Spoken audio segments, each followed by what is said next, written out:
నమస్తే. ఇవాళ మీకు ఈజీగా చికెన్ కర్రీ ఎలా చేయాలో చూపిస్తాను. 1/2 కిలో చికెన్ తీసుకోండి. పసుపు ఉప్పు వేసి కడిగి పెట్టుకోండి.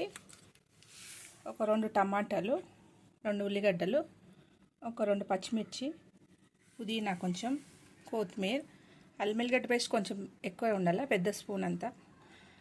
గరం మసాలాలు, పట్టా, ఇలాచి, ఇవన్నీ.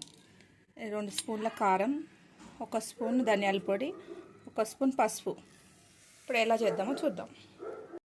ఇదిగోండి, కడాయి పెట్టేసి ఆయిల్ పోసేయండి. 2 స్పూన్ ఆయిల్ పోసేయండి.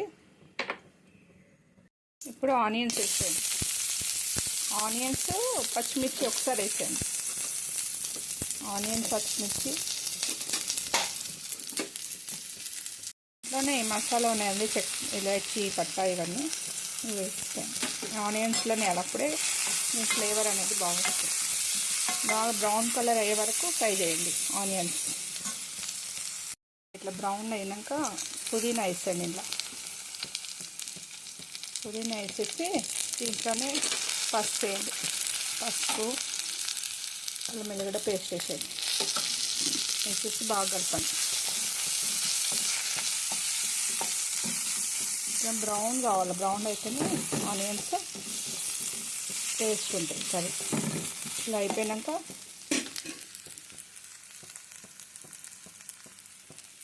చికెన్ వేసేయండి. ఇలా చికెన్ వేసి బాగా కలపండి. ఇందులోనే సాల్ట్ వేసేయండి, 1 స్పూను. మళ్ళీ మీరు సాల్ట్ చూసుకొని మళ్ళీ వేసుకోండి. కారం అయినా కానీ సాల్ట్ అయినా. నేను ఎంత వేస్తానో చూపిస్తున్నాను. మీకు ఎక్కువ కావాలంటే కొంచెం కారం కూడా వేసుకొని మళ్ళీ సాల్ట్ కూడా ఎక్కువ వేసుకోండి కొంచెం. ఇప్పుడు మూత పెట్టి సిమ్లో పెట్టేద్దాం. సిమ్లో ఉడికే వరకు ఒకసారి చూడండి. వాటర్ వేయలేదు, మొత్తం వాటర్ వచ్చేసింది చికెన్లో. మొత్తం కొంచెం దగ్గరికి వచ్చే వరకు ఇంకా కొంచెం ఉడకాలి. ఇది ఉడికే వరకు సిమ్లోనే పెట్టేసేయండి. ఇలా ఇప్పుడు కొంచెం ఉడికింది కదా చికెను. ఇందులో టమాటా వేసేయండి. టమాటా వేసి కొంచెం టమాటా ఉడికే వరకు మళ్ళీ సిమ్లో పెట్టేసేయండి మూత పెట్టి. కొంచెం ఉడికిపోయాక కారం వేసేయండి, ధనియాల పొడి వేసేయండి. వేసి బాగా కలిపేసి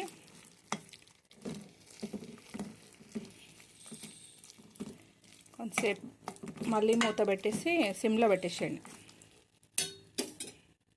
చూద్దాం ఎలా ఉందో.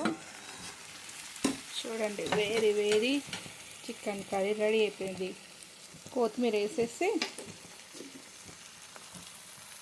మరి ఇది సింపుల్గా చికెన్ కర్రీ ఎలా చేసుకోవాలో చూపించినాను. ఇంకా వాటర్ కావాలంటే వాటర్ వేసుకోండి మీరు. నేను వాటర్ వేయలేదు. ఫ్రై కొంచెం దగ్గరికి చేసేసిన. రైస్లోకి, చపాతీలోకైనా బాగుంటుంది ఇది. ఇప్పుడు కొత్తిమీర వేసేసి మూత పెట్టేసి స్టవ్ ఆఫ్ చేసేయండి. ఇది బౌల్లోకి షిఫ్ట్ చేసుకుందాం. చూడండి, వేడి చికెన్ కర్రీ రెడీ అయిపోయింది. ఈజీగా పెద్ద మసాలాలు అవి ఇవి ఏం లేవు. ఈజీగా అప్పటిదప్పుడు చేసుకోవాలంటే ఇలా చేసుకోండి. చాలా టేస్టీగా ఉంటుంది. రైస్లోకైనా, చపాతీలోకైనా, పూరీలోకైనా బాగుంటుంది. ఇలా చేసుకోండి.